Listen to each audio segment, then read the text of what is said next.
Born from shadow, sealed in truth, ancient blood, but faith rooted proof. History whispers, legends pretend. She chose the light where darkness ends. Eyes that see what most can't find. Gift of foresight, disciplined mind. Cross held steady, heart on guard. Truth cuts clean when nights get hard. She reads the silence, feels the room. Past and present start to bloom. Fear don't live where faith stands firm. Another veil about to burn. Welcome to the Diva dimension, where darkness meets divine intervention. Royal blood, but heaven sent.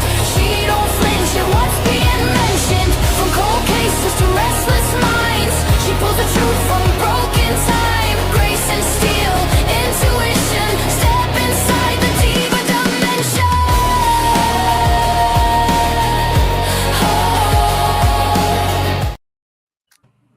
All right. Hello, everybody. Hello. Hello. Hey. So yeah, welcome to another Hello, fine edition. everybody, Yep. and welcome. Yes, it's a beautiful edition, beautiful group of people. I must say thank you, everybody, for joining us. It's gonna be amazing show. We do have a lots of things to share today. We have videos. We have some of the paranormal investigation.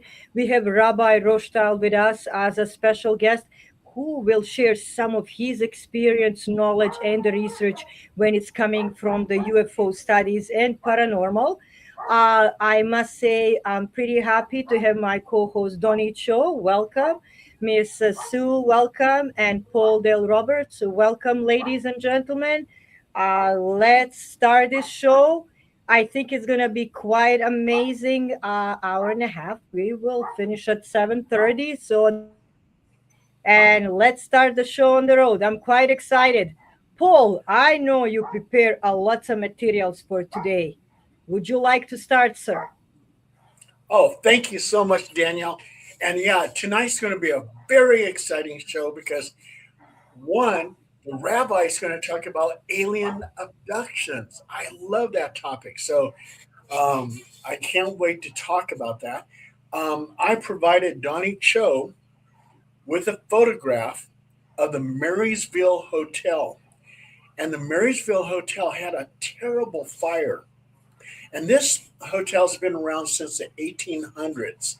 You had some murders, I think a couple murders in that hotel.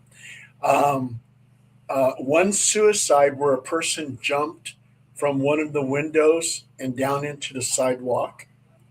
Um, Terrible tragedies happened there, and they actually closed down the hotel, and someone set it on fire. And out of the one of the windows, there looks like a full body apparition looking out the window. Can we look at that, Donnie? Oh, there it is. So if you can see that, um, the fire's right behind this apparition, and it looks like a person looking out the window. Yeah. So I know. So everybody has a chance looking at it. Everyone becomes a ghost hunting analyst, and you can analyze this photograph. Is that a ghost, or what do you think it is? And we'll wait for the comments. And um, while we're waiting for the comments, Donnie Cho has a video where we investigated an asylum. It was the hospital for the feeble minded. And at this hospital, if anybody's ever heard of the Philadelphia experiment, some of the sailors from the Philadelphia experiment actually stayed at this insane asylum. And Donnie, can you show the video?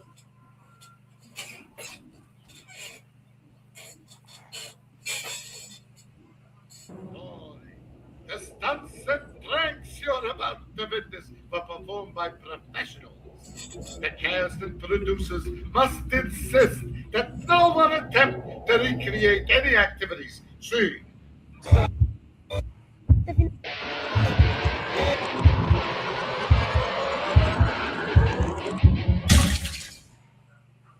With the Philadelphia experiment, this is what the Army did with the USS Eldridge. And what they were trying to do is teleport a ship in the Atlantic Ocean to another part of the Atlantic Ocean. And the rumor is that they were successful.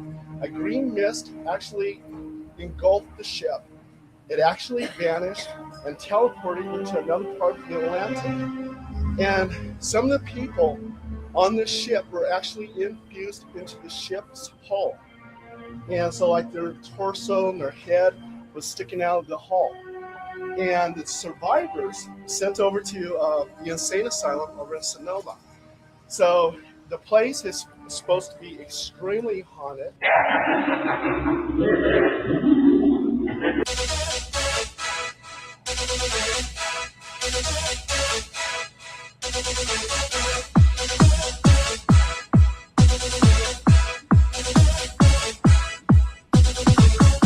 Let's do this. 1943, the government did an experiment using the Tesla coil as a generator, a generator that uses static electricity in the mental asylum that we're going to visit today. It was so small and remote, it was a very good place to stash the 46 to 48 survivors of the Philadelphia experiment.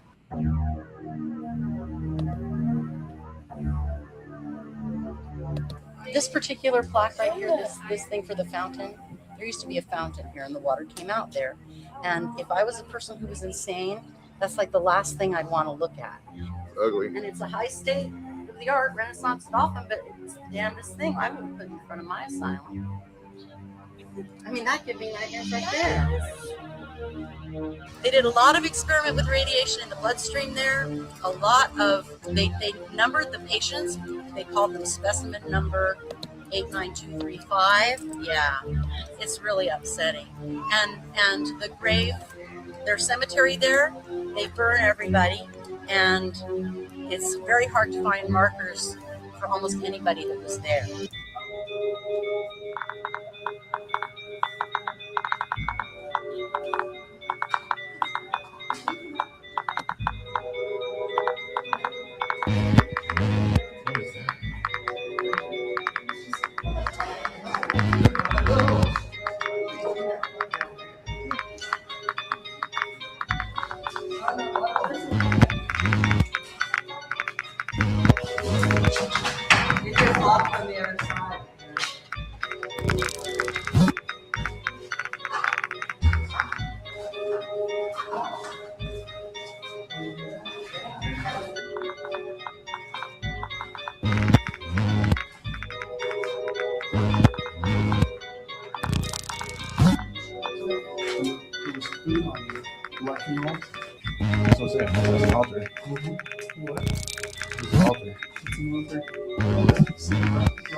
Right at the end, they said that they got an EVP right behind the door.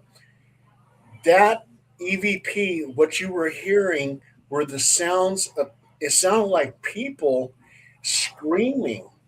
That was a real EVP. Of course, I do a lot of entertainment part of it, and try to make it funny and stuff like that. But that was the real sounds that they got from that basement.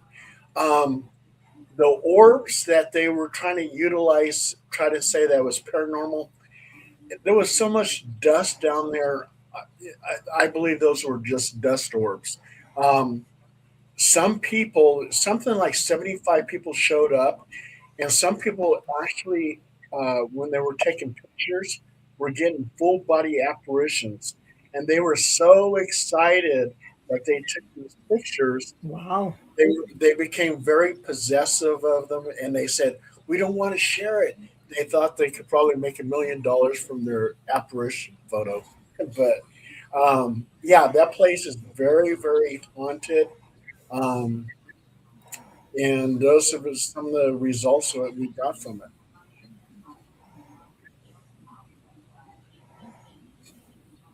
Nice. Wow.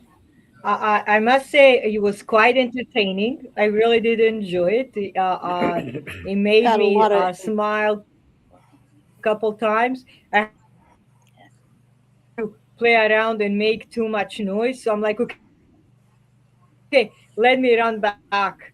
And as I was doing that, I liked I think was quite fun and exciting. I think it's important for people to have fun. Life is too short, you guys.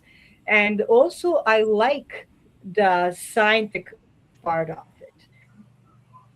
So when you guys watch this video, this is for the panel and everybody that did join us. Welcome, everybody, and we are so glad that you're capable of joining us this evening. Um, Basically, what are your thoughts? We can start from first our guest, Mr. Rabbi, and then we can go to Sonny and Mr. Donnie. So to see what you guys think when you did see like real evidence that we just seen that Mr. Paul was presenting. Well, the first picture that we saw, which was that perhaps figure in the window, I can't necessarily, yeah, that one. I can't necessarily make out exactly what's going on there. So I will refrain from commenting on what I actually think that is. But any kind of evidence that we get is, I feel, very important, whether it is something in actuality or even just something that someone wants to contribute and they don't necessarily know the origins. So whatever we can get, I think, is really important. As for the video that we saw, I don't know enough about the technology that's being used with that EVP technology, or the its calibration, to really be able to comment on its veracity. However, the Philadelphia experiment is something that I've always found fascinating, or have as long as I've known about it. And I really feel that there's Mhm. something there that isn't really discussed too much by the United States Navy. And I've heard the story about the green gas that overtook the USS Eldridge, and um, basically just the overall the overall spookiness, for lack of a better term, is something that's always interested me, especially the idea of the figures or the people being stuck in the hull, and being able to perhaps uh, transport a huge ship from one area to another, I think would be of interest to the military.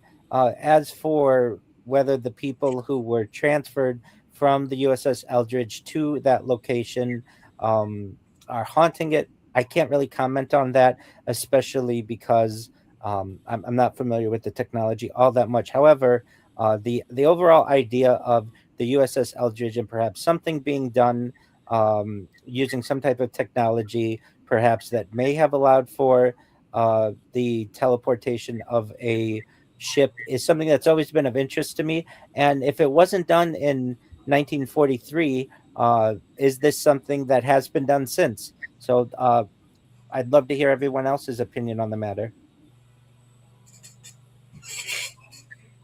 It's kind of interesting with the Philadelphia Thank you for experiment. sharing your thoughts. Donnie and Miss Sue, who would like to go first? Well, I think Paul was speaking. We should let Paul go ahead. It's okay. Well, he was talking about the green gas. Oh, okay. And you would also too. A lot of people call it the green mist, and it seems like anytime you have a time slip, the green mist appears. Like the case over in Versailles, France, where the two old ladies they walked into the garden and they were teleported from I don't know the 1930s to the Renaissance era, and they saw a green mist. And as soon as that green mist dissipated, Mm-hmm. we're experiencing a time slip. So same thing with the Philadelphia experiment. This green mist came in, and all kinds of things were happening. It's supposed to teleport, but it Oh, winds up turning invisible where they couldn't see it. Then it reappears, and also too, people were claiming that the USS Eldridge appeared in different other locations throughout the United States. So that's a very mysterious topic. Well, whenever you actually do any kind of teleportation or travel, you can't leave echoes of your activity. It's very possible that that's why they're seeing the ships in different places. that's It's not really a one and done quite thing. interesting. Donnie or Sue, forgive me. Sue was speaking. Go That's ahead. okay, Donnie. If you want to go, I can talk No, later. go ahead. Go ahead. I'm sorry. I was just. Sorry, but I've heard about the Philadelphia experiment. I even seen the movie, and I've seen how the ship when it phases out, and the phasing out thing is more of not so much even as a time travel, but even a location travel of going to point A to point B, and they were experimenting whether they could strategically move a ship if they were in battle, for example, if they could move from one point to another, maybe to take an advantage of an enemy. That was one of the objectives. Um, Apparently, the experiment didn't completely work out the way they planned, but there has been a lot of hiccups and reactions and side effects from it throughout time. Oh, Danielle disappeared.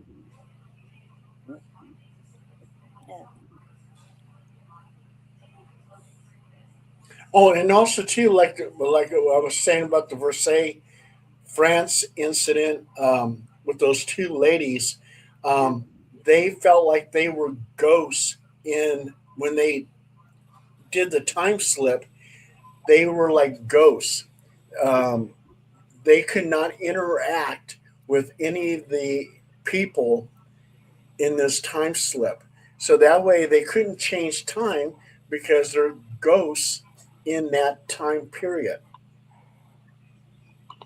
Time is actually an interesting topic for me Wow, because that's time quite actually will correct itself. mm-hmm. Interesting. Very, very interesting. What do you think, Donnie? Well, I always thought the Philadelphia experience was one of the more interesting ones. It was one of the first ones I got into when I got into this whole field or this topic. It's just really freaky. I love time travel stories. No. I want to believe they're true. I do. It's one of those things that you don't know if it's true because there's not much out there in terms of corroboration. But it's one of those stories that you wish were true, real bad, or that you hope is true. It's out there somewhere. So I reserve my judgment Yeah. while offering the Yeah. asterisk that I wish it was Makes true. sense. Mm-hmm. The video was very, very haunting. All those pictures and stuff, you could pick up all the energies from there. Yeah. You know, many people when talk about experiments, I think about the things that are being done in labs, hidden, secret, and sometimes people are involved, like we know, unfortunately. And I wonder, do we as humans think that should be a line between the experiments that we cannot control? Because it's obvious that Philadelphia experiment to me went out of control. They didn't know pretty much what they were doing at the end. It was just something I think that they were not ready for, and it's that's why I think it's quite freaky. And I also, it reminds me of Montauk project. I personally did a lots of research and study there. I've been there. um, and it makes me wonder what else is done that will bring us to these, like you're saying, different times, time travelers, use of LSD, for example, at different places, brainwashing and things like that. Maybe connection with UFO, like Rabbi is very interested in, because we know that many of the scientists were working on a connection with UFO. Then we have some people are also saying, as they were abducted, that they were actually chosen by government itself, these programs, and that they were almost like a guinea pigs. You know. So I'm wondering, if we go deeper with this poll, what do you think? Why did research stop? Why didn't continue further? Well, the research may have continued on. Um, as I used to be with Hmm. military intelligence, and there was a lot of Yes. secretive projects where people thought, well, okay, I got one right here. Project Blue Book shut down in 1969. Well, during my time, 1981, where I was with the Bible First Military Intelligence Battalion, they were still investigating UFOs because UFO photographs, six of them, came into the office, and my job was just to give it a number. So in 1981, they were still investigating UFOs when they said they shut it down in 1969 with Project Blue Book. So, um, whatever the government tells you that we're not interested, we're not investigating it, it could be bull, you know what? It could just be a downright lie. We see with politics, there's lies all the time. So you just got to get kind of used to it. And also, too, when we're talking about the green mist, that was the Moberly Jourdain incident, and they went to the Palace of Versailles, and they said they were like the ghosts in that time slip where people could not interact with them. So Oh. if this is true, we cannot change time, because if we go back in time, we become the ghosts. And so, and they Oh. walked into that green mist. They were in that time slip. They went back into. They even saw Marie Antoinette in that time slip. So that was kind of interesting. And when Wow. the green mist came back, they walked back into it. They were back in their own time period. So that's a very interesting story. So I don't know what you guys think about it. Didn't Tesla invent some sort of time machines or The something? time Because I traveling, remember yeah, sorry, go see. Yes. Tesla invented stuff that had to do with time traveling. I remember Donald Trump's uncle got a hold of all those blueprints and the plans and all that to it, and we questioned on whether any of the Trump family members did time travel because of all. There's a book on Baron that was very similar to Baron Trump. There's things out there that just kind of find it impossible, but there's correlations of what was in the past, and then also the things and events that are happening now have already been announced beforehand. So how did they know? So I think time travel has been done successfully as well. Yeah, and Tesla was involved with all kinds of stuff, time travel, everything I else. agree. And that's why when he died, the FBI came into his apartment and confiscated all his documents, all of them. And probably somewhere in a secret place at the National Archives, you would probably find Tesla's papers. Yes, Project Looking Glass. Yep. Yeah. Project Looking Glass was more of the psychic side of it. They had a whole bunch of psychics that they basically trained and hired to. They have enough psychic ability that they can look through the future. And we had between the black hats and the white hats. The black hats, the bad guys, the bad actors, had it for a very long time, and that's why we suffered for a long time. And then somehow the white hats, not too long ago, just recently got their hands on it, and so now they've been using it to kind of push the playbook in a different direction.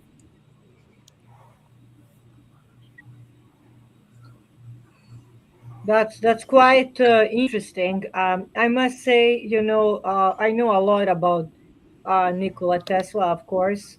And before I came to Canada, we had to study about him. He was part of our history and study, and as he comes from Europe and all of it. But there is a mystery there about many of his scientific research studies and projects that disappear. You're mentioning Mr. Donald Trump and possibility of getting the blueprints. Is it possible?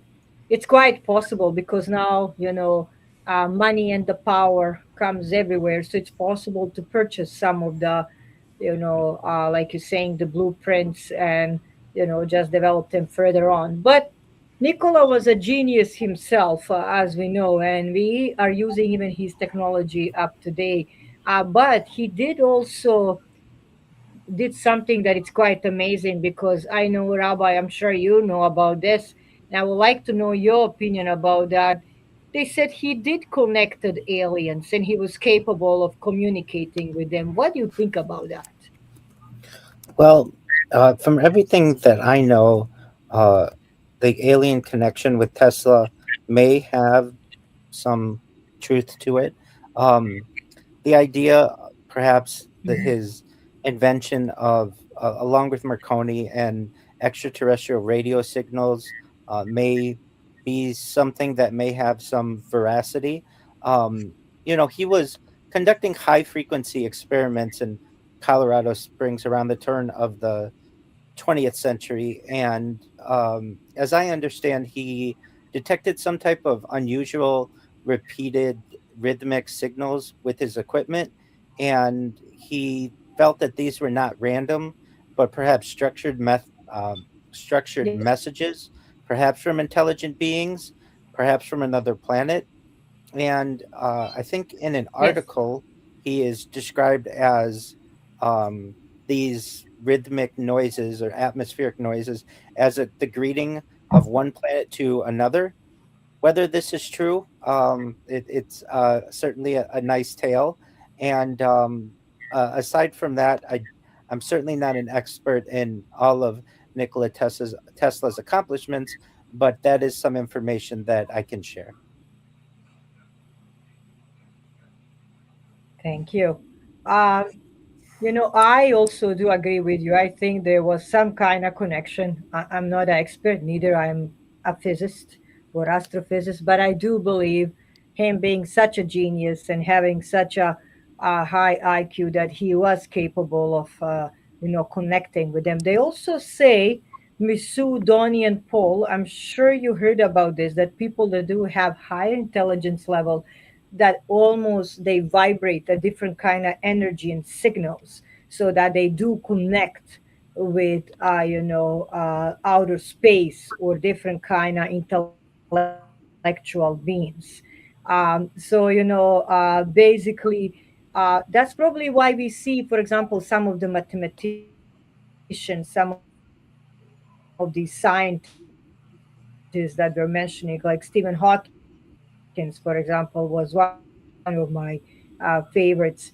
The reason why I did admire him, I think he was approachable and he was curious to the simplicity, that we can understand what's happening out there. What is the Big Bang? Or what is the big collider? How we can travel the time? And I really do miss him, and I really do have in my possession some of his books, and I wish he's still alive so he can teach us more. But I also do think that what you're mentioning, Paul, that even now that time traveling is possibly happening with all these scientific research and studies. Did I seen it? No. Did I experience it? No. Of course, but I do think that energy cannot be ended. So is it possible that they use the energy and transfer of the energy back and forth, because energy cannot be created nor destroyed? So it's possible that they're transferring it from one dimension to another. Well, Doctor Who even mentioned that time travel is not linear from point A to point B. It's kind of a wibbly wobbly, timey wimey sort of thing. But I mean, we have stuff like deja vu, we have Mandela effects. We always wonder if they were in question lined up with time traveling of some sort. Deja vu would be a personal time travel, and Mandela effect would be something that, that affects all of us. You know what? It's kind of interesting too about this time travel thing. If there was anything that True.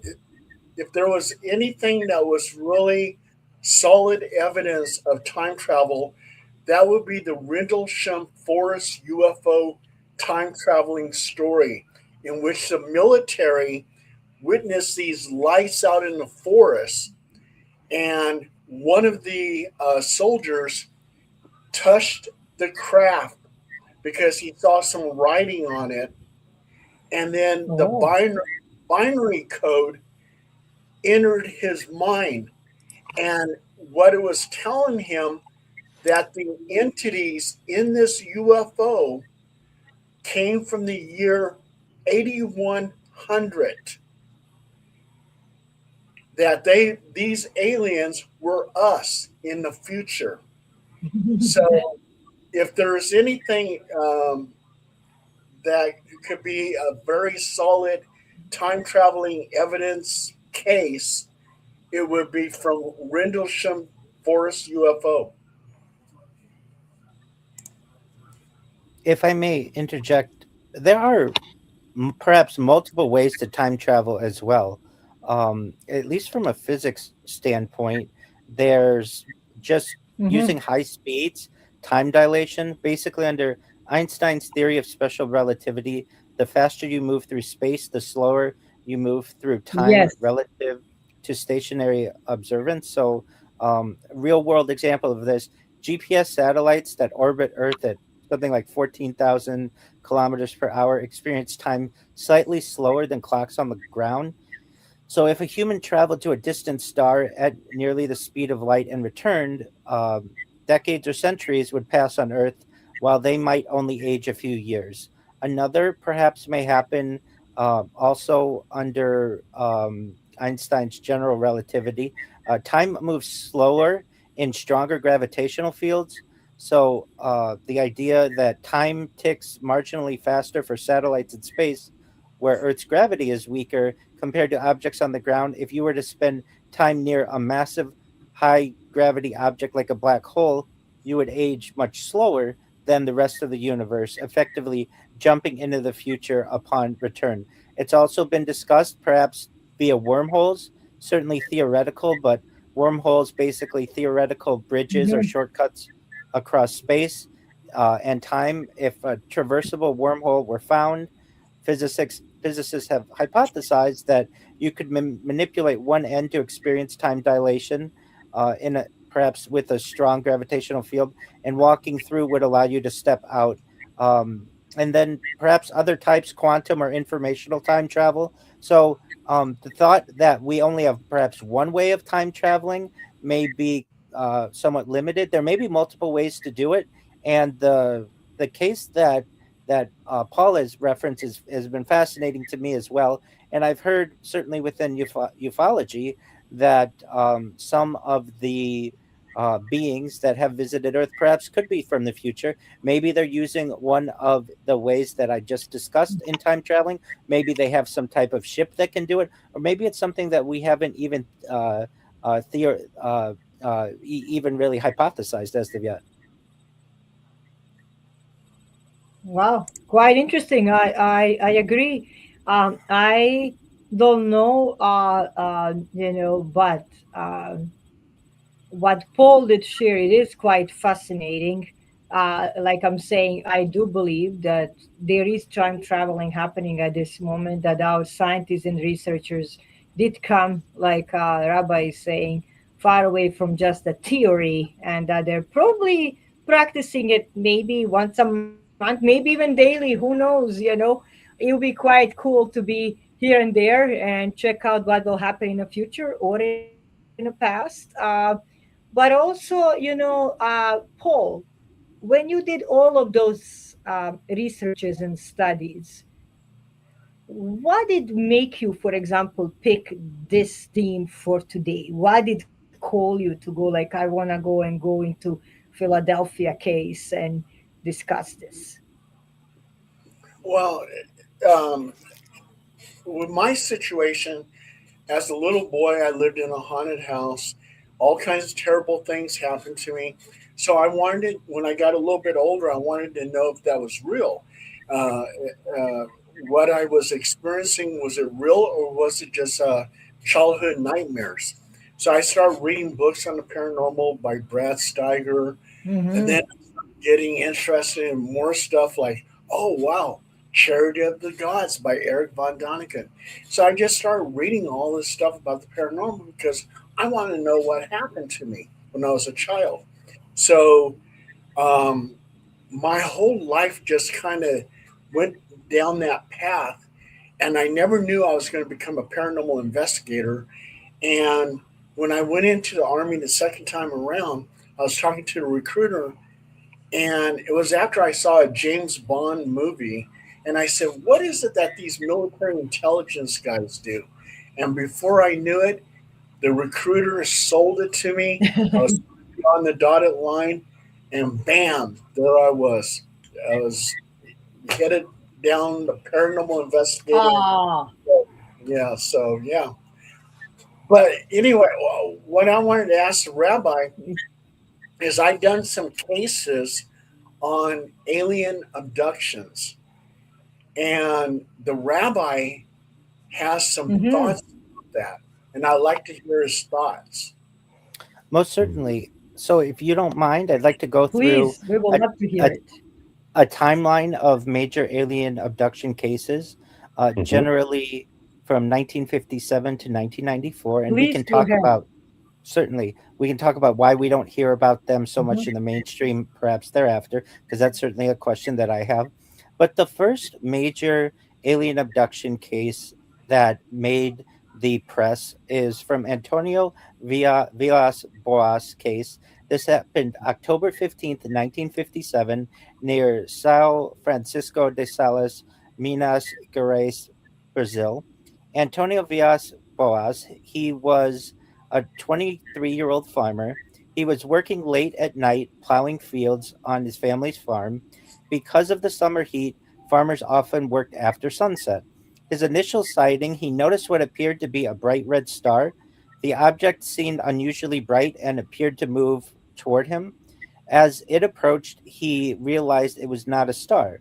The object descended toward the field, and his description of the craft, it was egg shaped, metallic in appearance. It rested on three landing legs. It had a rotating red light on top, and it emitted a bright glow.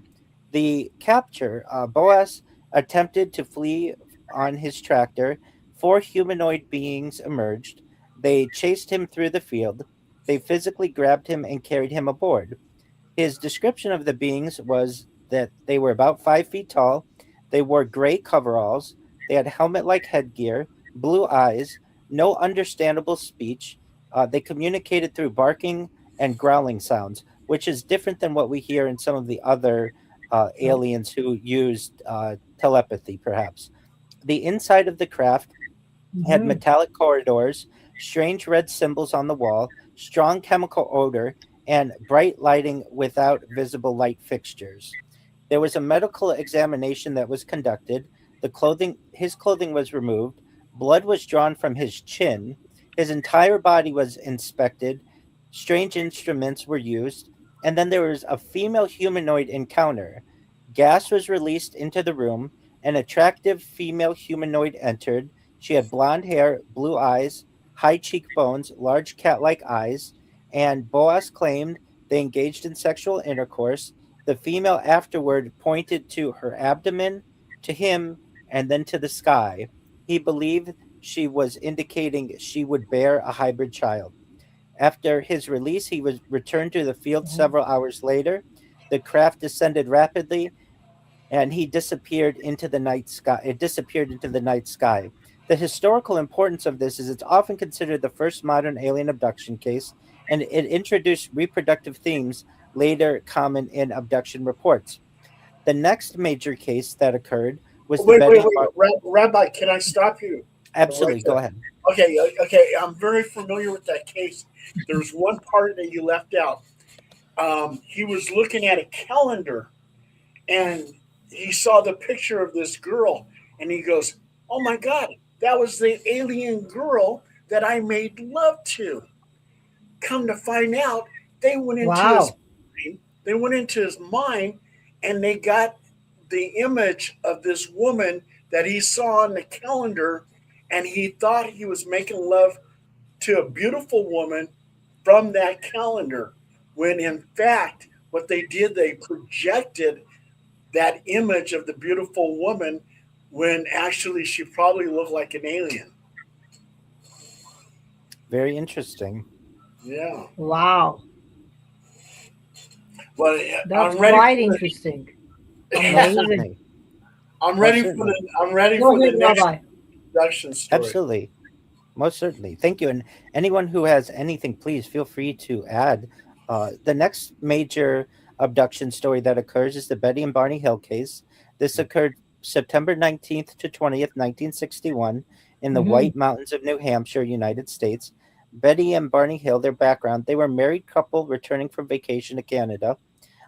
They were driving through rural New Hampshire at night. An interesting aspect of this is they were an interracial couple when that was not the norm. There was an initial sighting. Betty noticed a bright light. It appeared to move independently of the stars. The object followed their vehicle for many miles. The close encounter was Barney stopped the car. He viewed the object through binoculars. He claimed he saw a large disc shaped craft, rows of windows, humanoid figures looking directly at him. One figure appeared to be a leader, and then there was a period of missing time where they returned home much later than expected. Approximately 2 hours went unaccounted. Their watches stopped working. Betty's dress was damaged. An interesting part of this is that these aliens, for as intelligent as they were, could not seemingly figure out a zipper. They tore her dress without just pulling the zipper down, which seemingly would to us would be pretty easy to do. And then Barney's shoes were unusually Mhm. scuffed. They had scuffs on the tops of the toe box, essentially, in the idea that like he was dragged with his feet, the top of his shoes actually dragging onto the ground. During hypnotic recall years later, they both underwent hypnosis. One other thing I want to say to this: immediately thereafter, Betty and Barney Hill contacted some people who were close to them, and they noticed that there was something on the back of the car, and they did some testing on it, basically on the trunk, and noticed that it perhaps may have had some type of alien radiation or some sort, and this connects to Mhm. in their story, Betty and Barney Hill heard a huge thump on their trunk. But Whether that's accurate, who knows? But during hypnotic recall, years later, they both underwent hypnosis. Their description of the beings, there were large wraparound eyes, gray skin, hairless heads, thin noses, small mouths, and uniform like clothing. Aboard the craft, Betty's account was she was escorted through corridors. She met a leader figure. She was placed on an examination table.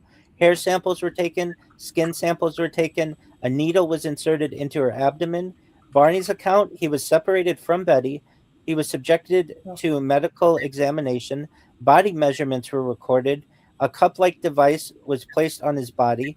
A star map was discussed by Betty. She claimed that she was shown a three-dimensional star chart. She later drew the map from memory. Some UFO researchers have associated it with the Zeta Reticuli system, and the historical importance is this created the modern gray alien archetype, and it became the template for most later abduction reports. So before we move on, this is one of the more famous cases. Does anyone have any further insight or comments on it? Yeah, with the star I did map. a lot to YouTube. Sorry. Sorry, go ahead. I'll go after. It's okay. Oh, You go ahead. Oh no. With the star map. No, please. Oh. Yes, go ahead. Yes. With the star map, if I recall right,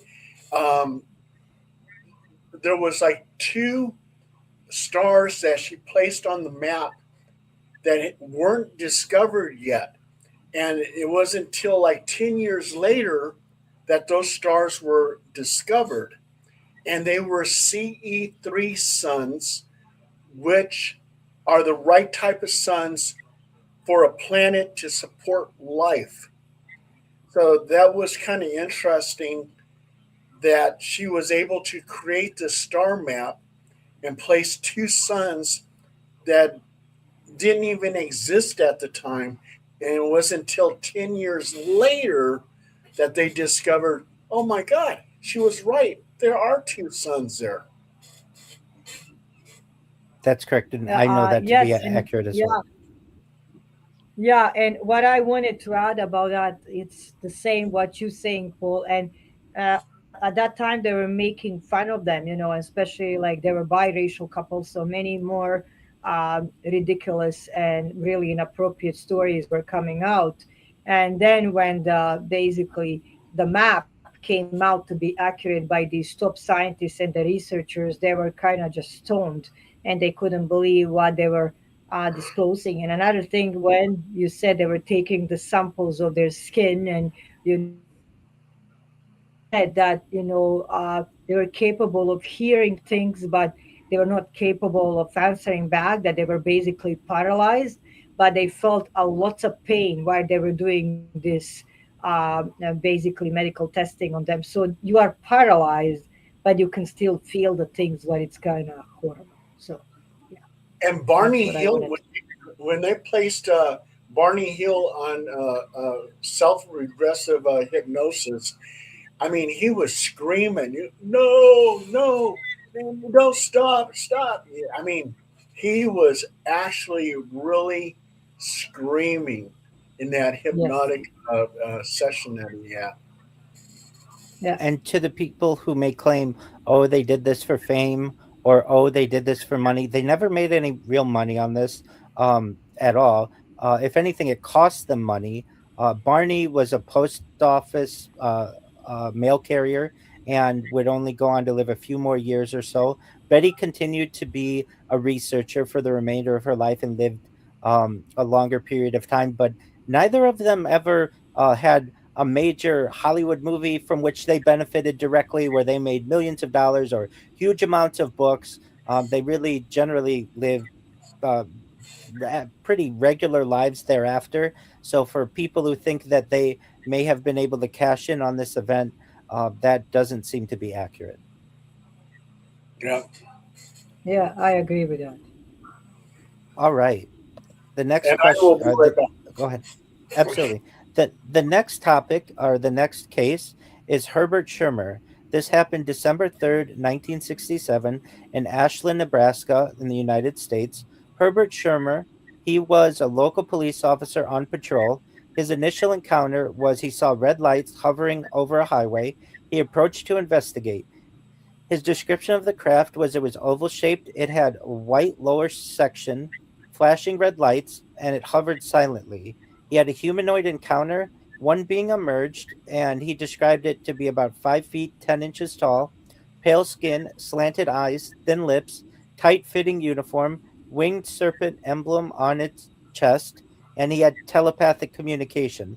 The being allegedly spoke directly into his mind. It ordered him to remain calm. He had missing time. Approximately 20 minutes vanished. He had recovered Wow. memories. Under hypnosis, Shermer claimed he entered the craft, saw several crew members. He learned they maintained hidden bases under Earth's oceans. He was told humanity was being monitored. The craft interior, it was a circular room, colored lights, molded seats, and no visible controls. So it's he was an officer of the law, trusted within that society. Mhm. Certainly wouldn't necessarily want to risk that, but that was his encounter. Does anyone have anything to add, or would like to have further discussion on that? Nope, it's okay. Oh, Yeah. all right, we'll move on to the next one. This is the Pascagoula incident. This happened October 11th, 1973, along the Pascagoula River in Mississippi, United States. This involved Charles Hickson and Calvin Parker. The background is they were fishing after work along the riverbank. The initial event, they heard a buzzing sound. Bright blue lights illuminated the area. The description of the craft, it was an oval object approximately 30 feet across. It hovered silently. Their description of the entities, among the strangest ever reported, they were around 5 feet tall, wrinkled gray skin, no visible neck, a slit like mouth. They had pointed ears, claw like appendages. They floated instead of walking. The witnesses repeatedly described them as robotic, and the abduction was both men reportedly became paralyzed. They floated into the craft. Under examination, they encountered a floating machine resembling a giant eye. The device moved around them. It scanned their bodies with no visible operator. The aftermath, the sheriff secretly recorded the men. He recorded uh, the recording captured genuine sounding fear and confusion, and the case remains one of the most unusual in UFO history. Any further additions to that one? Yeah, I saw the pictures of those aliens, and they did have claw-like appendages. So yeah, it was weird. I mean, I really think they could have probably been robots. They Hmm. sounded like they were robotic in appearance to some extent. Um, One thing I'd like to add to the Betty and Barney Hill incident that I just recalled, Betty and Barney Hill said that there was a leader, like being that had, I think, perhaps different headgear than the other beings on the craft. And before Betty left the craft, she was shown a book that she asked to take with her so that she could prove what happened. And the leader initially said that she could take it, but Mhm. then after discussion with the other beings, they took it back. And Betty, to her essentially throughout all of her memories, always regretted that she wasn't able to take that book. And if anybody's had the opportunity to see the star map that she's drawn, it is somewhat primitive, but it is quite interesting that she may have been shared some type of information that we don't currently have. And certainly she was made aware of a star system 39 light years approximately away, Zeta Reticuli, that did have two stars that was not previously known. So I think that's just absolutely fascinating. The And next Rabbi, case, go ahead. oh wait, Rabbi, there was a very famous alien abduction that happened in Arizona, and I talked to the abductee, and you probably know his name. His name is Travis Walton. Oh, we're getting there. I got to talk to him over the telephone. Very nice gentleman. I got a lot of information for one of my articles through Travis Walton. Excellent. Well, Oh, okay. we're gonna review that case in just a moment. So, um, I want to hear everything that you had to discuss with him. So excellent. We have firsthand encounter of someone who had who discussed this one of the cases with one of the individuals. So that's great. The next case was Carl Higdon. This happened October 25th, 1974, near Rawlins, Wyoming, United States. Carl Higdon, the initial event, he was hunting elk in remote wilderness. He fired a rifle. The strange occurrence occurred where the bullet appeared frozen in midair and the environment became unnaturally silent. The alien appearance was a tall being suddenly appeared. The description was over 6 feet tall, yellow skin, large eyes, sparse hair, no visible chin. The being identified itself as Ausso One, AUSSO space ONE. The craft was had transparent walls, strange interior lighting, no visible machinery. The information given was the being allegedly explained that there were numerous inhabited worlds that existed. Earth is observed by extraterrestrials. Interstellar travel is routine for them. And his return, he later found himself far from where he began, and he experienced memory gaps and confusion. Does anyone have anything further they'd like to contribute on that case? No. Oh, Yep. yeah, there's one. Most of them that are, yeah, Oh, no, no. Go ahead, Danielle. go ahead. I just wanted to say most of the it's okay. I know you get excited. I love when Paul is excited, you guys. So we don't mind you, Paul. We love you the way you are, so excited and pumped up. So most of the cases that we are discussing today and that you're mentioning, Rabbi, are also very heavy mentally, impacted inside of the brains of all of the people that were encountering these paranormal beings or supernatural beings. I also do think because, it's kind of scary to also face our being, so our kind, to say there is something out there that it's not us. So, also there's a huge judgment. Many of them, from all of the cases that you mentioned, they went through the huge judgment, prosecution, being making fun of and everything, till actually we're coming up to the age now that we're understanding that there is more out there and that we're never alone and never being alone, since I think this planet was made as a part of the galaxy. So I'm wondering, and everybody in the chat, if you guys would like to share, how would you feel if you encounter something, or if did already encounter something? How did your family or loved ones felt about it? But I really appreciate people that come and disclose the things, because disclosure is something the most hardest uh, that you can experience, especially judgment from your own kind.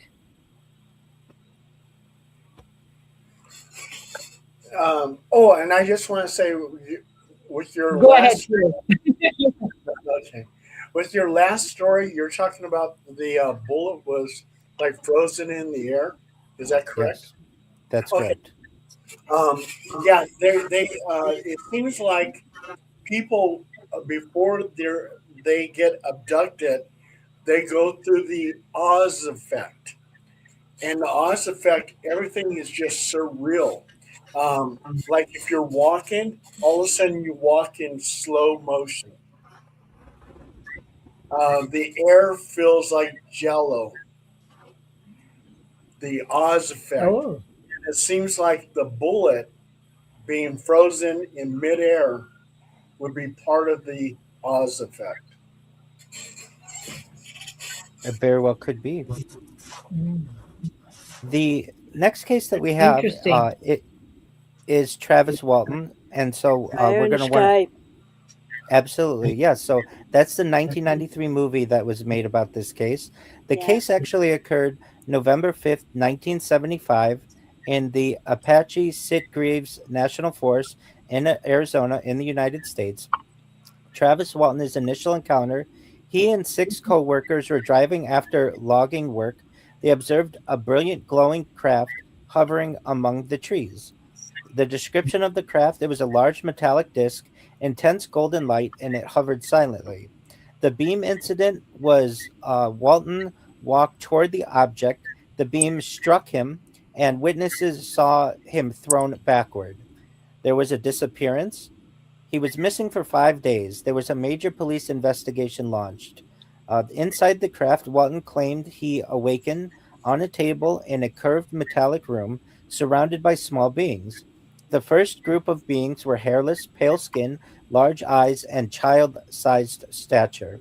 Walton reportedly fought them physically.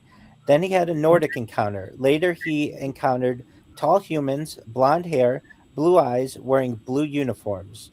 The spacecraft interior had multiple rooms, dome like ceilings, complex machinery, hangar like chamber containing other craft. And then, upon his return, the human looking being placed a mask over his face. He lost consciousness and he awoke near a highway. And for anyone who's aware of this story, his friends were actually being investigated for his disappearance and perhaps his murder. It was very chilling to them and for Travis Walton. And later on, he's probably the most famous of these cases with a movie about him. But even he didn't make huge amounts of money from his story, and generally has talked about it, but hasn't necessarily cashed in with any of these. No person has really been able to change their life and go on the UFO and lecture circuit to the point where they have this immense financial independence. If anything, it has ruined a lot of reputations and caused a lot of the people ridicule. With that being said, Paul, please tell us everything that you encountered with the Travis Walton discussion that you had. When I talked to Travis Walton Yes, over the please. telephone, yes, when I talked to Travis Walton over the telephone, everything that you were talking about, basically, he was telling me. What we were discussing, the what we really focused on, is having him as a speaker here in California, and of course, we're talking money figures. So he does make a lot of Hmm. money speaking engagements, and talking to him, he's the nicest guy in the world, but I could not afford him. Okay. Yeah, so Wow. we were talking money, and for him to speak for our group, HPI Halo Paranormal Investigations, and we couldn't come up with the money that he wanted. Well, I'm Wow. sure that there's a lot of investment that he has to make to travel and such, and he's told the story so many times. But um, to my knowledge, I mean, has he become like a multimillionaire from this? I haven't known him to do that. Maybe he has, but Yeah, ge- yeah. yeah, It but depends on how many speaking engagements he gets. I mean, um, if you are somebody, an A-list speaker, and Travis Walton is an A-list speaker, he is making some money. okay. You know. True. Uh, and If I I'm can sure. add something, Go ahead. Rabbi, about that too. Yeah, thank you. So he did have a experience that we can learn a lot about it. I'm sure many of you guys also have his book. I have it personally, but I heard from many of the researchers like Paul yourself and the people that did the study on him that he was one, like maybe one out of the hundreds that would make some money, like you're saying, because many of them are making fun of, like I was saying, mentally they were impacted negatively. They were uh, making fun of. They're saying they have mental illness, something is wrong with them and things like that. But for him, the click did work and he got accepted. The story mostly got accepted. And that's why I agree with you, Paul. Wherever he went, he was a speaker. So you're going to pay that knowledge. And yeah, there's expenses, travel goes on, but also he learned how to make a living out of it. So that's something that out of many of the people that experience the encounters, or they were abducted, they didn't. So he kind of managed to cash that. So I agree with you, Paul, with what you say.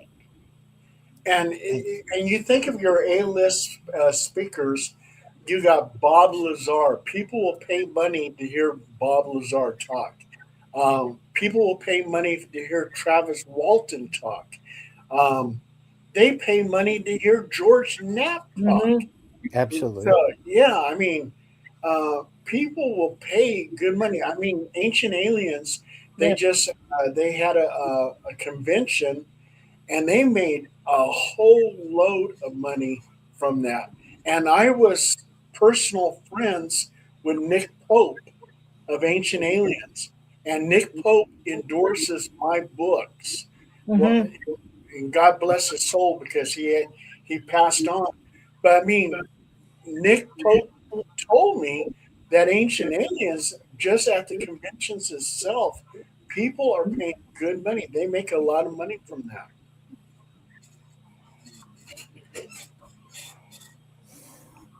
Yeah. Oh, look at Yeah. Donnie Donnie, Cho. Donnie Cho's an A-list speaker. He's you're making all. gonna be you're on the A list. We are very proud of the work. We'll have to Yeah, share you with guys have us to actually whatever watch my Donnie show is though. It's making kind when of he's nuts. speaking. He has to share with us. That's Yeah. right, Donnie. You cannot be selfish. You have to share it. That's it, man. Yeah, yeah. Donnie is probably a secret Sharing is millionaire. caring. Okay, Yeah, so you have he's to probably a understand secret that. billionaire. A-list speaker, man.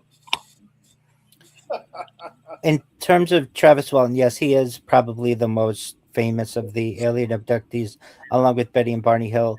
And I I can't blame him. He really couldn't have a normal job after this encounter generally, and there was the opportunity there. But to what Danielle has said, out of 100 people who have experienced or allegedly experienced the alien abduction phenomenon, maybe one makes money on it. Many people are ridiculed. Many people are Yes. rejected. Many people have some major mental illness that can result in this. So, but yes, Travis Walton certainly the exception to the rule and how he has been able to perhaps utilize his encounter for a positive in his life. The next case that we have is the Allagash abductions in 1976. This happened in the Allagash Wilderness in Maine, United States. The witnesses were Jack Weiner, Jim Weiner, Chuck Rack, Charlie Foltz. The initial observation: they were canoeing on Eagle Lake. A bright object appeared overhead. The object followed their movements, and then they had missing memory. Years later, hypnosis revealed the alleged abduction memories. The description of the beings: gray skin, bald heads, large black eyes, thin bodies, long fingers. They the procedures that they reported: there was blood collection, skin examination, eye examination, and placement on the medical tables. The importance is that this is one of the most famous multiple witness abduction cases that we have. And as I'm going through these, we should see many similarities: missing time, gray skin, large eyes, and Yes. while we don't necessarily know if these are just one species, certainly it seems like perhaps some of these species do share some common traits. And before we move on to the next group of encounters, does anyone have anything to say on that? The similarities that we're hearing in these cases. Popping in my head, I can think of two alien abductions that are very, very famous. A lot of ufologists are very knowledgeable about it, and that would be the Betty Anderson case and also the Whitley Strieber case. We're going there next. Ah, yes. So Mm-hmm. that might be something that we just move right into. The Whitley Strieber encounters, these began December 1985 in upstate New York, United States. Whitley Strieber, his background, he was a successful horror novelist. He began experiencing recurring encounters, and the visitors reported gray type visitors, large black eyes, gray skin, thin limbs, human like visitors, nearly indistinguishable from humans, mantis beings, insect like heads, huge eyes, extremely tall. The experiences were nighttime paralysis, missing time, apparent transportation through walls, complex psychological interactions, messages concerning humanity's future. And his legacy inspired the famous book Communion, and certainly was popularized the image of the gray alien worldwide. And I know that that cover of Communion is very famous, and that many abductees say that's exactly what they look like. And Paul, you were referencing Whitley Strieber. Please continue. Oh, also another type of alien that Willie Stryber saw was these things that almost looked like blue imps. They were little stocky things, very short, and they were all of their skin was blue. Mhm. So, and I don't know if it was Whitley or somebody else, but they were calling them like blue imps.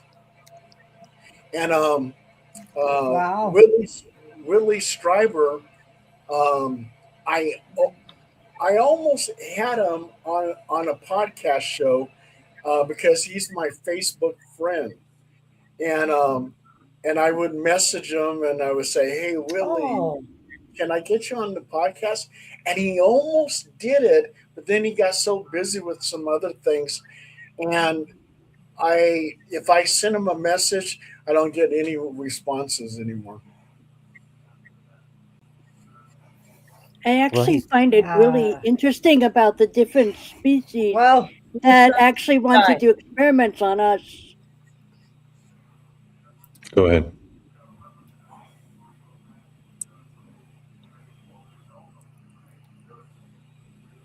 What happened? Everything's quiet. Everything just went quiet. I was trying to talk, but Oh, go ahead, I was just Sue. I was just simply saying that I'm actually impressed of how many different types Everyone is of quiet. species, different types of species that was actually willing to do experiments on us. Hmm. yes. So it just goes to show you how much they not only want to find out about us, but just to tinker with us and figure out what makes us tick. Sometimes it's there to try to mimic as much as they can about us. Um, Remember the whole cloning process? That actually is one of the things that scares me because they could actually take any of our genetics and remake us into something different. A lot of them will take their own genetics and our genetics and try to create other some sort of hybrid beings.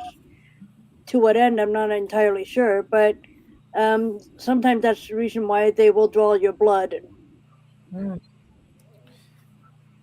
To Sue's point, I find it interesting as well that there may be hundreds of that's types of scary. alien species that just interact with humans on Earth, and let alone what we have in the vast galaxies of the universe. Um, while I'm not sure the veracity of this book, there is a book that is available on archive.org, the Internet Archive, just called The Book of Alien Races, that is Mm, allegedly, purportedly, and I don't know if it has been debunked or what that even means, but if anybody wants to learn more about potential alien races that may interact with humans on Earth, I do recommend at least taking a look at it. And this is a book that the KGB allegedly documented on at least 100 types of alien races that exist that have been on Earth, everything from the mantis like creatures to the draconians and reptilians, and of course the alien greys. So, for anyone who wants to learn more on this, again, I can't vouch for the veracity on any of this, frankly, but you can find that book on the Internet Archive. well, they have a lot of things that they do on Earth Hmm. that's in plain sight when it comes to having aliens here on Earth. That includes, like, for example, back in the 80s, they started commercialing about these makeups that you can airbrush on yourself like a foundation, but you can airbrush it on yourself. Now we all thought that was for us, but that was actually they were trying to bring that out to make normalize the fact that it exists, so that it could be actually bought and sold to the different species that need to cover their skin. So when things are brought out on the Oh, market, you can ask questions on why it really exists. You know something, oh, that's interesting. Very interesting. Rabbi? Yes. Go ahead, Paul, Yes. please. Oh, thank you so much. Um, this is not an alien abduction story, but it could have been, and that was the Kelly Hopkinsville incident, in which the Suttons and the Taylors, two families, got their shotguns and were shooting at these silver-colored aliens, small little things look like gremlins, and the bullets would actually ricochet off their bodies. And they got the police involved over there and everything else, and they were definitely shooting their rifles at these little aliens. And that was a very strange case. And were those aliens trying to abduct them? And why is it that the bullets were bouncing off of them? It's an excellent Shields, question. Rabbi, what do you think? It's possible shields, or did they have? Depends Yes. what kind of bounce off it was. You know, it's either a shield or they had some sort of ecto type skeleton that just doesn't penetrate a normal bullet. What do you think, Rabbi? It could be some type of time manipulation, some type of force field. To just give everyone an overview, this is the Kelly Hopkinsville encounter, also known as the Hopkinsville Goblins case or Kelly Green Men case. It is a claimed close encounter with extraterrestrial beings that occurred near the communities of Kelly and Hopkinsville in Kentucky. They This happened during the night and early morning of August 21st and 22nd, 1955. Ufologists regarded it as one of the most significant and well documented cases in the history of UFO incidents, while skeptics maintain that there's no actual physical evidence and that the encounter ever took place, and there were reports might have been due to the effects of excitement. But the claims were that 5 adults and 7 children arrived at the Hopkinsville police station claiming that small alien creatures from a spaceship had been attacking their farmhouse and that they had been holding them off with gunfire for nearly 4 hours. Two of the adults, Elmer Sutton and Billy Ray Taylor, claimed that they had been shooting a short at a few short, dark figures who reportedly popped up at the doorway and peered into windows. The Kentucky New Era, the first paper to report on the incident, increased the number of creatures to 12 from 12 to 15, and this continues to be the number that was reported. Uh, Concerned about a gun battle between local citizens, 4 city police officers, 5 state troopers, 3 deputy sheriffs, and 4 military police officers from the nearby United States Fort Campbell drove to the Sutton farmhouse located near the town of Kelly. Their search yielded no evidence apart from broken windows and holes in the screens, possibly as the result of gunfire.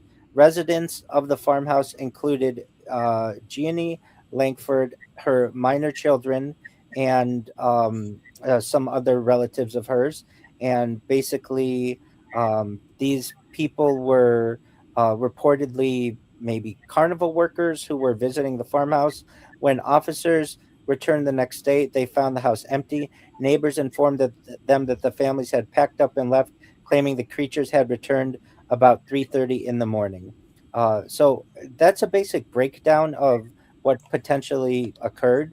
As for what kind of technology that might have been used, these creatures could have advanced skin that could perhaps be able to deflect any kind of shotgun or bullet. fragments or bullets themselves. Additionally, it could be some type of time dilation, some type of force fields. I don't think we really know. Does anyone else have Mhm. any type of theories? Oh, not that I have any theories, but the Kelly Hopkinsville encounter that happened in 1955 also too is connected to a lot of other different things. The military police actually investigated the farm over Fort Campbell, and for the military to intervene like that and to do an investigation like that, it has that story has some type of substance for the military police to be in Fort Campbell.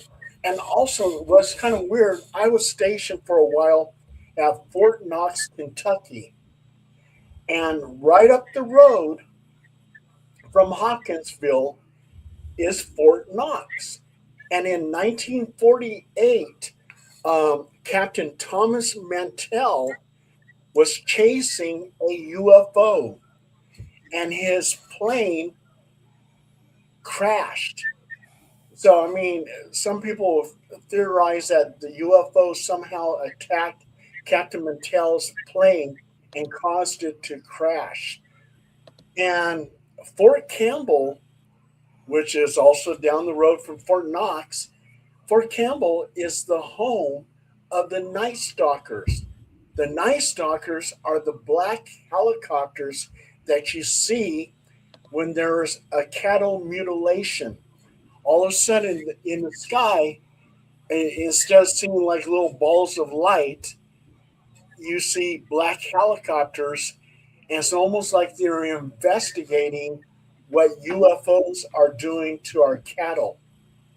So all that stuff kind of connects, which is really kind of interesting. Oh, certainly. We have two more cases to review. Linda Napolitano. This happened in November of 1989 in From Manhattan, New York. Brandisi at 12.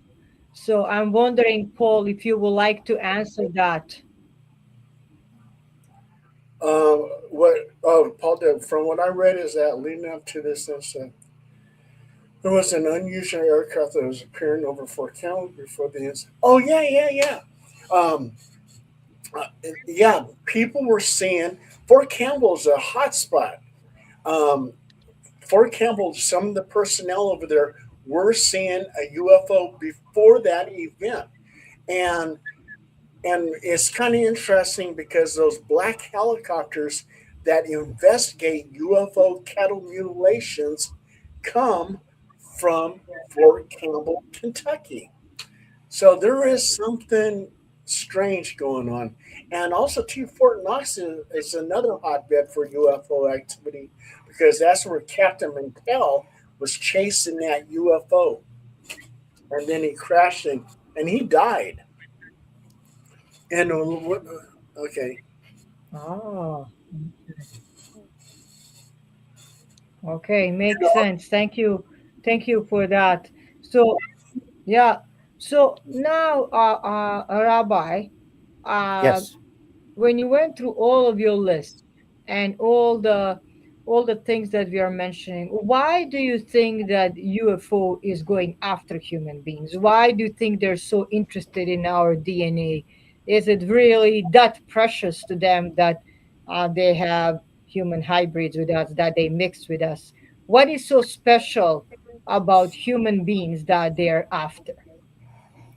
Most certainly, before I answer that question, if I may just close out on the last two major cases. This is Linda Sure. Napolitano. This is November 1989.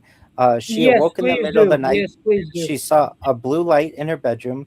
Description of the beings: there were three gray aliens, thin bodies, large black eyes, smooth gray skin.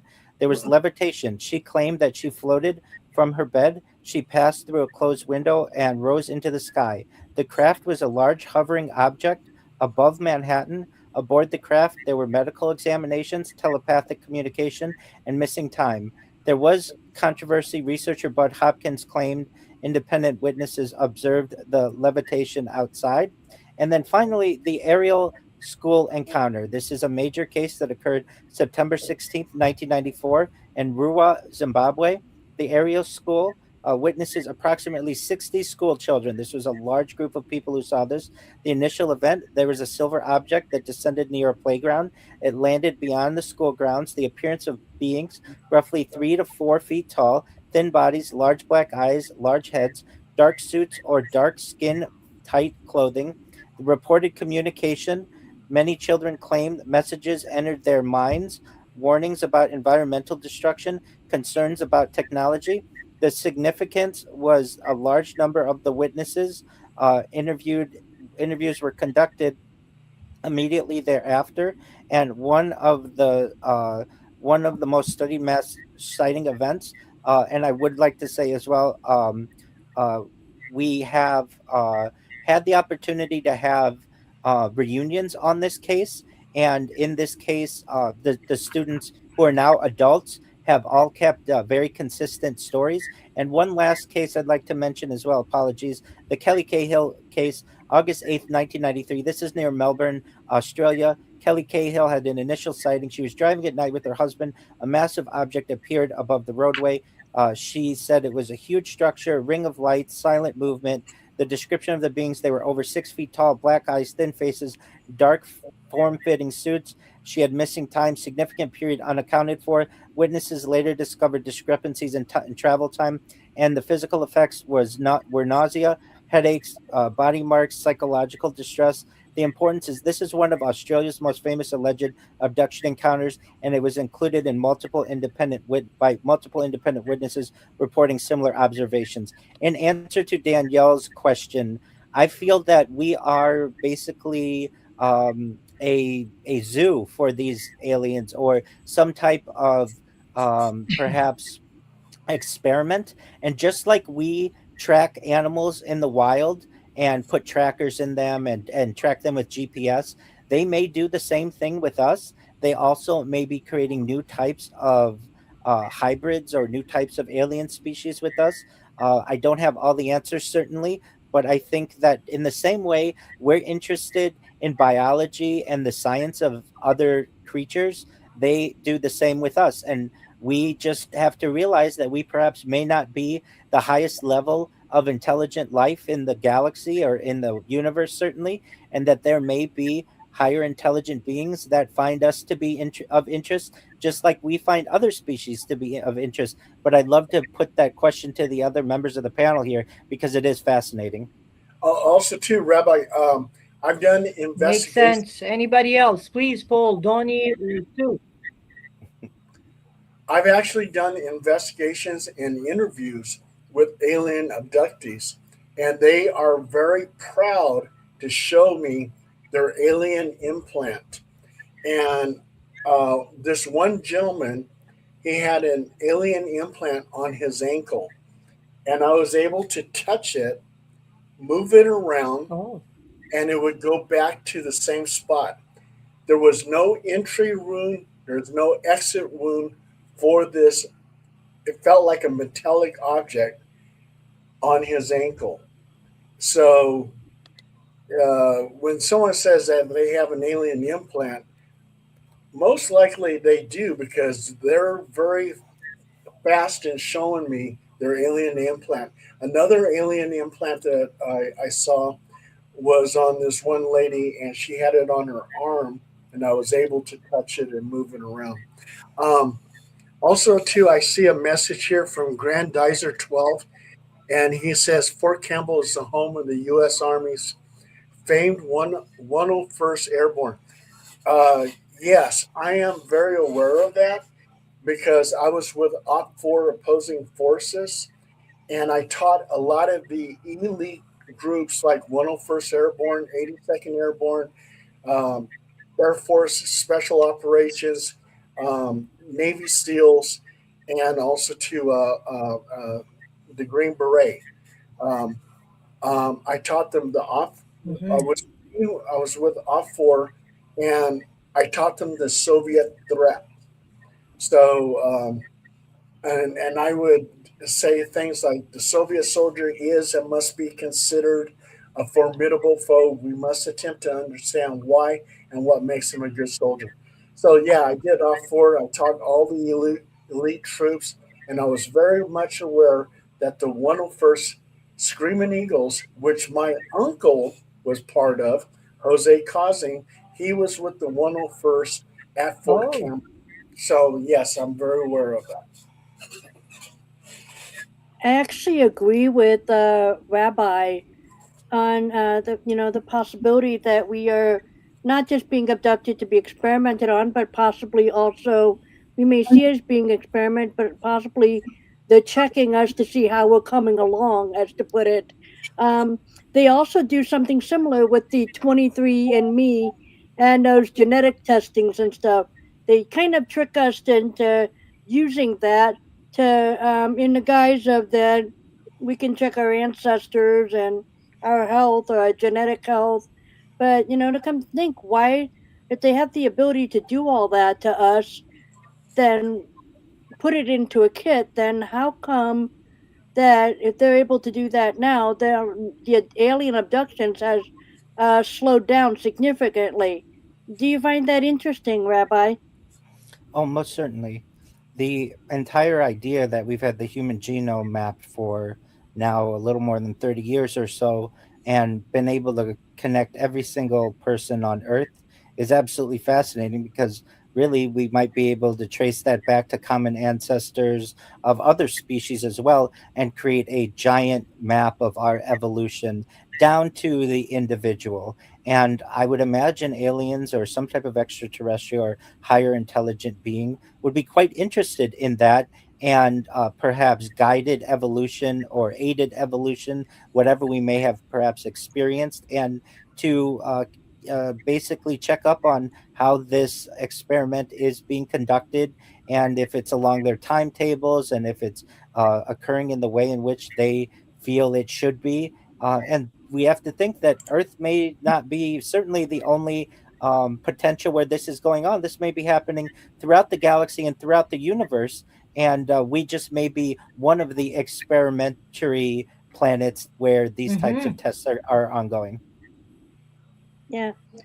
The I think one of the things that I was thinking about was that because when you adopt people, they're gonna see your craft. They're gonna see details. Maybe they wanted to keep things more classified, so they kind of stopped all of these abductions and had said, "Well, why don't we present some sort of a kit so that they can see the progress of how humans are doing by sending it away in the mail, which would be a lot less intrusive for them."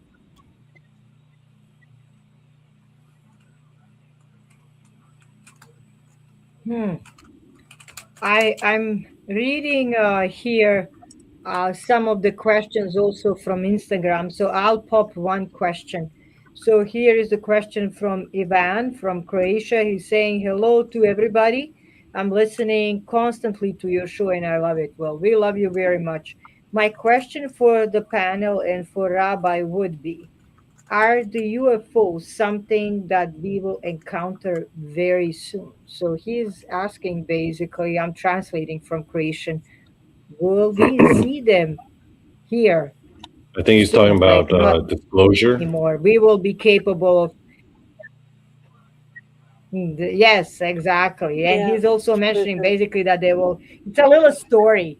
Like he's saying, Daniel, is it possible maybe that they'll come with their ships and we're gonna see them, and is it gonna be all like one big encounter, like where basically there'll be TV stations and CBC, CNN, and BBC, and the rest of them showing us here they are. Finally, they arrived, and we have encounters with UFO. What do you guys think? I think it's a great question. Oh, I don't know will yeah. that ever happen, but is it possible? What do you I guys think Well, think? I think we're, you go want to ahead, go? sir. No, you go Okay. ahead. Thank you. Um, You're welcome. I actually think a couple things. One, they're already here. They've been here for a very, very long time. The second thing is that we have to be careful because we are happen in the winds that we are scheduled to possibly have what we call the fake alien invasion. And what's actually fake about it is that we are actually responsible for it. Our people are responsible for it. It's not really ET coming down and starting stuff. So we have to be aware of that. And they're going to be using holograms. That's why they've been pushing out holograms for a long time. But their holograms are different than what we know of. They're solid enough to blow up buildings. They're solid enough to shoot at us. They're solid enough to kill us. They can level cities with it.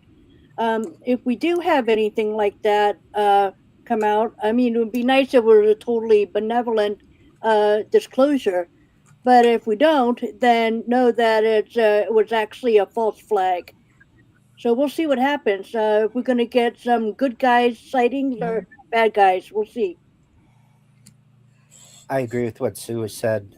So there could be the I love potential that. of Project Bluebeam in the future, where there is this event that may usher in a global government, may have some type of messianic figure, or we may continue to be experiencing soft disclosure, which is the predictive programming that we have been experiencing since at least World War II or so.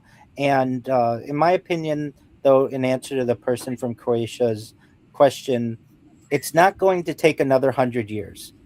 This phenomenon isn't even in the modern day, even 100 years old, and we've gone from a very skeptic public to over 50%. If you look at more recent polling of people who either think that we are not alone, or think that either somewhere in the universe, or think that aliens are here on Earth and interact with humans regularly. And so, given a few more decades, I think that there will be a global consensus that we aren't alone, that we need to address this topic in a mature fashion. We have to recognize that we aren't the top of the evolutionary tree. In fact, we may be more in the middle, or we could even be towards the bottom of the evolutionary tree. But that's okay. We're moving into perhaps a tier one or type one civilization on the Kardashev scale, and we need to recognize that we need peace on our earth in order to continue to evolve and develop. And it's not something, uh, disclosure is not something that we should fear. It's something that we should embrace. Mm. Mhm. And that's quite interesting. Anything that you would like to share, Donnie or Mr. Paul? Well, our civilization, as we evolve, will go from matter bodies to energy bodies. And when we're at that level, we'll be a civilization 5 category. And that's almost godlike.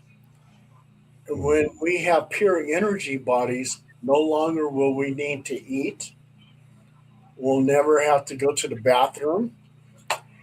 We'll be pure energy. And some of these extraterrestrials are probably at Wow. well, even if they were at stage 3, they would be beyond us. Their technology would be like magic. So at a level 5, there's no reason Mhm. for them to land at the White House and say we're here. They don't need to. We're like insects. We're nothing to them. They could do whatever they damn well please. Oh, Lord. Yeah, so will they make any kind of contact? I mean, when you look at the history of it, 1952, they were flying all over the White House. And then the politicians, they came out and they go, oh my Yes. God, it was weather inversions. No, it wasn't. Tell the truth. Those were extraterrestrials. They were flying around the White House, and they didn't do it just one day, they did it 2 days. So, yeah, they don't need to come over and say, hey, we're here, because they can be anywhere they want to be. They probably have, and not only that, as Civilization 5, uh, uh, at that level where it's almost godlike, they're utilizing the energy from the whole universe. That's how powerful they are. So that's my thoughts.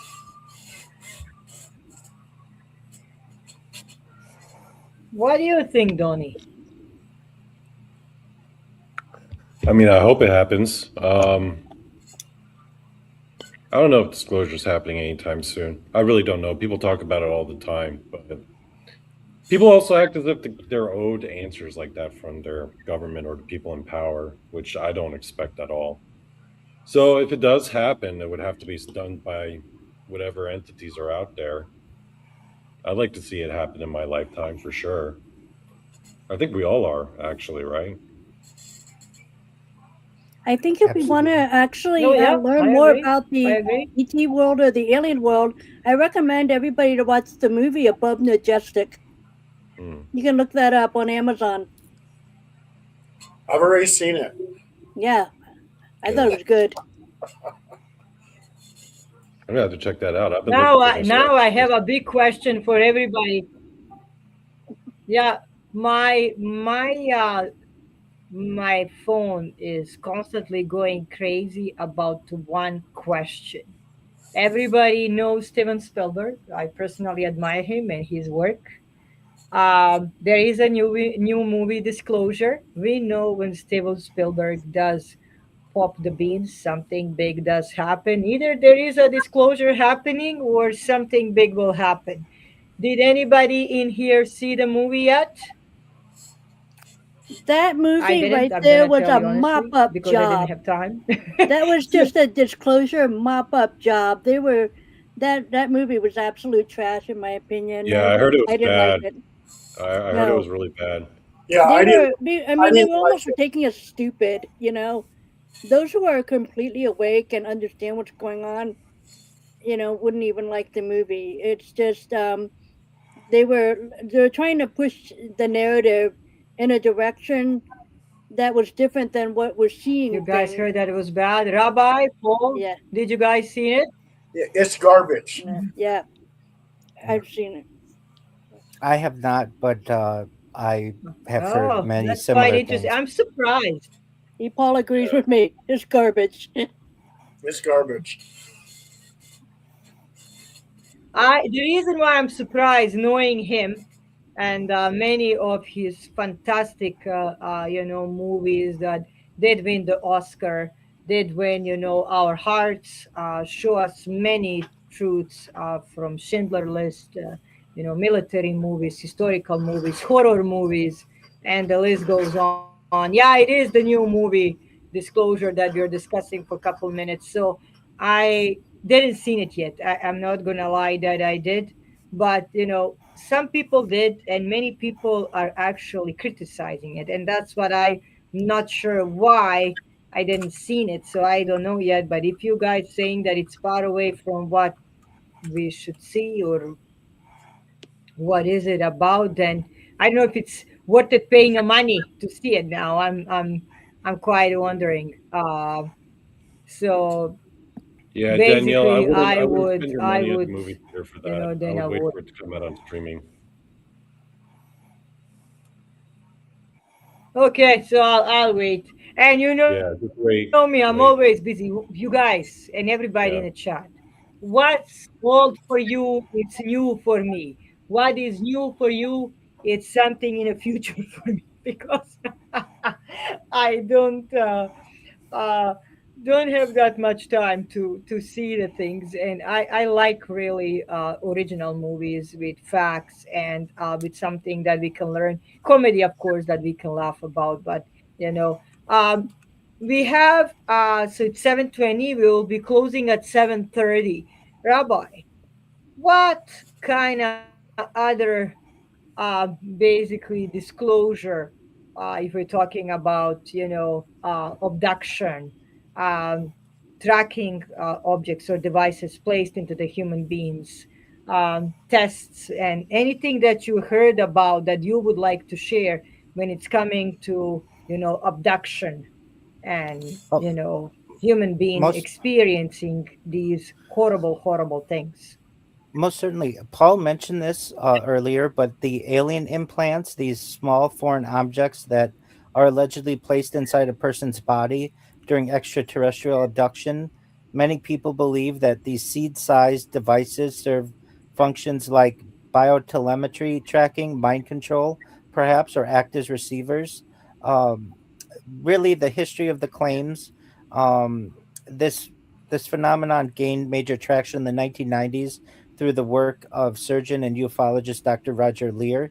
He reportedly surgically removed numerous mysterious metallic or seed sized objects from the bodies of alleged abductees. I've seen these before. It's almost like a Yes. metallic tic tac, about the size of the tic tac mint. And the alleged evidence, proponents claim these objects were found in sensitive areas like hands, feet, and nasal cavities without any entry scars, which further is what Paul had said. Furthermore, they assert that some extracted objects exhibited strange physical properties, such as glowing under ultraviolet light, emitting unusual radio frequencies, or possessing metallurgy that some independent labs allegedly could not identify as earthly. Um, of course, mainstream science and medical experts don't necessarily recognize these objects as extraterrestrial technology. The explanations that are given are that these are identified as terrestrial items. Some people say that these are common debris like glass shards, metal fragments from childhood injuries, or misplaced surgical materials. uh, but generally, I have heard that discussion that the metallurgy of these may not be of Earth. I've also seen um, in documentaries and such these types of objects removed from someone's body and placed on a tray, and it's as if the object moves independently, which I've always found to be interesting. It can like vibrate, and really that's much of the information that I know. I know some of the common places, nasal cavities, of course, in the hand, basically like in this area of the hand, also the feet, sometimes in the knee. There doesn't seem to be Yes. any necessarily rhyme or reason as to where these are placed. But in as we discussed earlier a little bit, that we track animals in one way or another using tracking devices. Allegedly, this could be a way that aliens track us. What do you all think? And is what I've said consistent with what you know about the phenomenon?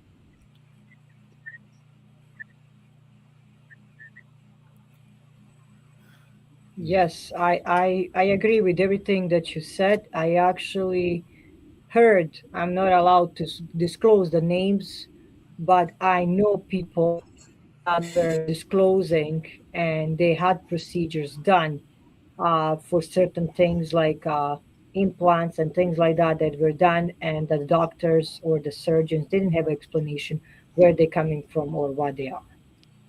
That's what I can say. So I agree with it.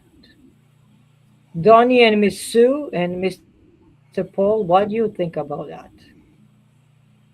Yeah, I agree with the rabbi. Not sure. That we are actually, just being experimented and tracked on and stuff. I think a lot of the tracking now is just progress, and like I said, like the kits, the genetic kits that they do on us, that's their way of bringing the tracking us to them for a change versus them grabbing us. I think there are just too many stories, so they found ways to have us bring the experiments to them instead. So that's why you see all these kits coming out. They did a lot of it during COVID I too. agree. All the swabbing they did. Mhm. Yes, yes, I heard about that too. I don't know if it's true, but I heard the story about that. So, Donnie, what do you think about what Mr. Rabbi did disclose to us right now? He put out a lot. Maybe Oh, I'm maybe sorry. our genetic material is really valuable in the galaxy. Maybe it's like prime prime in demand, right? That's what I think. I think there's a Hmm. reason why they keep Possible. abducting us. I think genetically, I That's what think I kept there's something thinking unique about. about us. Yeah. Interesting. Interesting. We are born with all the Mr. elements Paul, that are what do on the you think? planet. Yeah. Well, extraterrestrials have their scientists. They want to study us, and so what better way than looking at our DNA? And DNA is like a book. It has all our history in it. So yeah, I mean, it would make sense for them to experiment on us and to understand what our DNA is all about and everything else. So if they're from other worlds, they want to know how we became what we are. There was an alien race, and it's probably the Anunnaki who actually. That's why we have a missing link, is because they were manipulating our DNA from the primates, and they put some extraterrestrial DNA in there, and we became Homo sapiens.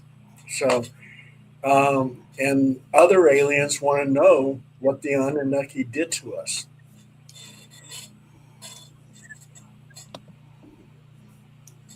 Wow. Yes, that's going to bring us to the next topic. So basically, ladies and gentlemen, know that for the next week, we're going to go into Anunnaki. We're going to go into the star children. We're going to go deeper into the ancient history and answers for today. We're gonna mention maybe Grandizier Stargate. I know many people were texting me. It'll be a quite interesting show. We're talking about cryptic creatures. I have some videos. I have places that I visited myself. It will be fun. Before we let you guys and before we make this very fast hour and a half, disappear from the live stream, we would like to thank Rabbi Rothschild for joining us and where we can find you and how we can support your work, sir. Most certainly. Thank you for the opportunity, and thank you for the opportunity to speak with you all. I find you to be very intelligent, very kind individuals. If you want to find everything that I am doing, go to linktree.com/Rabbi Rothschild. I dare you to do so. I have more social media than any person you will ever meet. Moreover, type Rabbi Rothschild into YouTube and filter by live. I could not Mhm. emphasize that enough.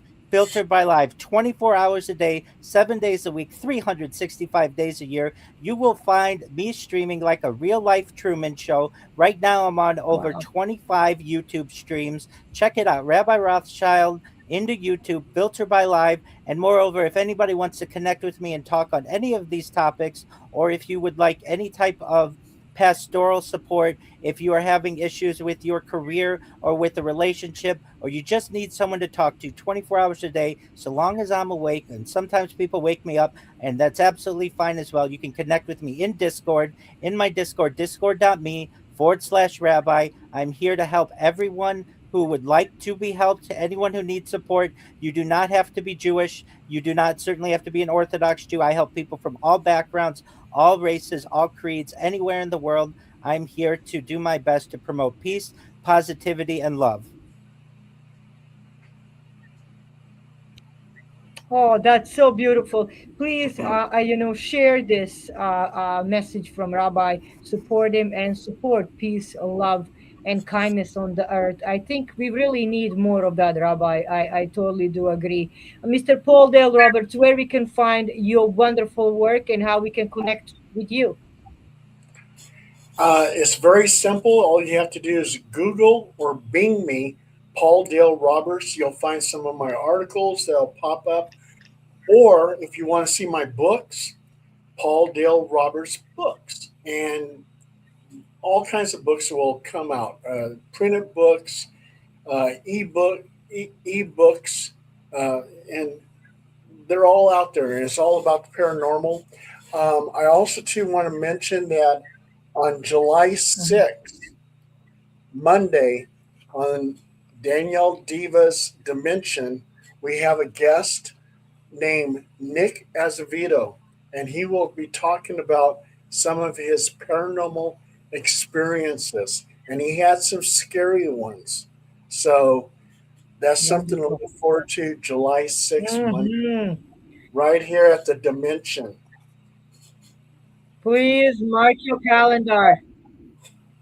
That's You right. mark your calendar. That will be quite exciting. Paul, you always have tricks under your sleeve. We'll love you so, so much. Mr. Donny, where we can find you, how we can connect with you. And, Just find me at my people love YouTube you. So channel. what they can say to Donny and how they can contact with Donny. Yeah, just find me on my YouTube channel, Donnie Cho Says Stuff. Uh, try to post every Saturday, but you never know. Things have been kind of up in the air in life, but I'll be posting stuff there soon. But Donnie Cho Says Stuff is my channel. And you guys know, you must understand, we love you all. And sometimes, life does happen. Miss Sue, you are our new addition. I love you and admire you very much. Tell me how we can find you and how we can connect with you, my dear. Well, I am actually on Facebook. People can contact me on Facebook Messenger under Sue McClure. I'm on Twitter and I'm on Instagram. I am on Substack. I'm on LinkedIn. People, if they want to email me, I'm at SueLightworker@gmail.com. That's SOOLIGATWORKER @gmail.com. Can email me anytime. Beautiful, beautiful. Uh, of course, Sue and me always chat, and then I chat with everybody. This is Rabbi. This is our very close. Go ahead, Paul.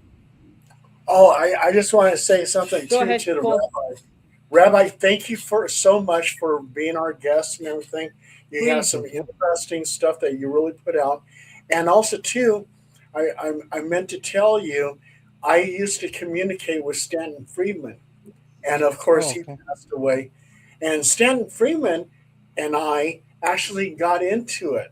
Um, there was a situation, I don't know if you ever heard of it, but it was at Fort Benning, Georgia. Supposedly, the military had a skirmish with UFOs, and the UFOs made all the soldiers pass out, and they abducted them. So that would have been part of your story. All these soldiers, many of them, were abducted by UFOs, and there was a big military cover up. And there was a story. One of the soldiers who I was a friend of, he wrote a book called The Fort Benning Incident. So if you have a chance, try to read that book, because the military actually got into a fight with these UFOs at Fort Benning, Georgia. And me and Stanton Freeman was investigating it because of one of my articles that I wrote about it.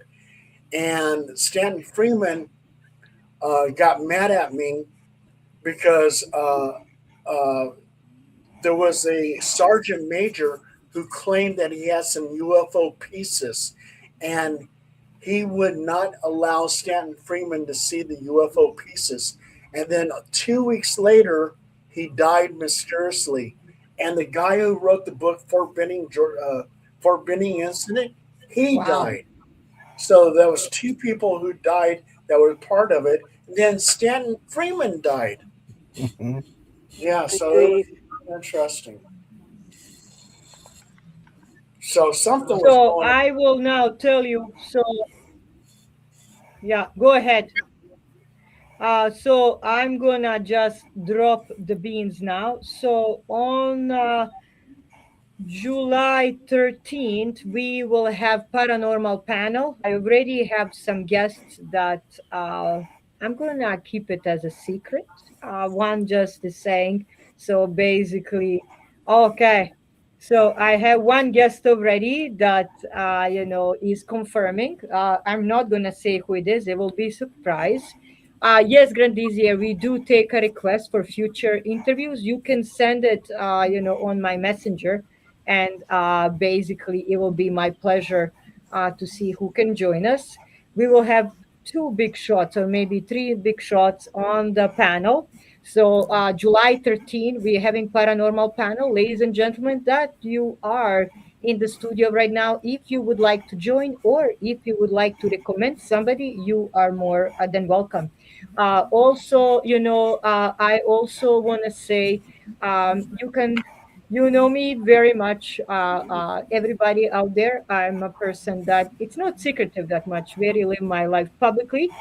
You can find me on the Facebook. My Facebook is quite a big communication with my public. You can send me a message there. You can also find my book Magic of the Spirit Lake on the Amazon. I think Rabbi, you will like that one because it is connected to the other side, and it talks about experience with paranormal and curing yourself from the cancer. Also, I want to tell you guys there will be more excellent Gradizia. So just let him connect with my messenger or send 20 of us messages and we will get him on the show. We will see you guys next week at 5:30 p.m. Mountain Time on Monday. I have couple of the guests that are coming. We will be talking Anunnaki. We will be going deep into the connection with the ancient aliens, traveling, and connection with the future. So far, God bless you all. Love, have peace, love inside of your heart for the loved ones. And you know what? Don't forget to hug them because you never know what can happen tomorrow. Love you all in the studio. Rabbi, again, thank you very much. God bless you, my friend, for everything that you do. And we will support you. And I'm sure we'll see you soon. Everybody, peace, hope, love, and happiness. Have a good night. And thank you for joining us. Bye.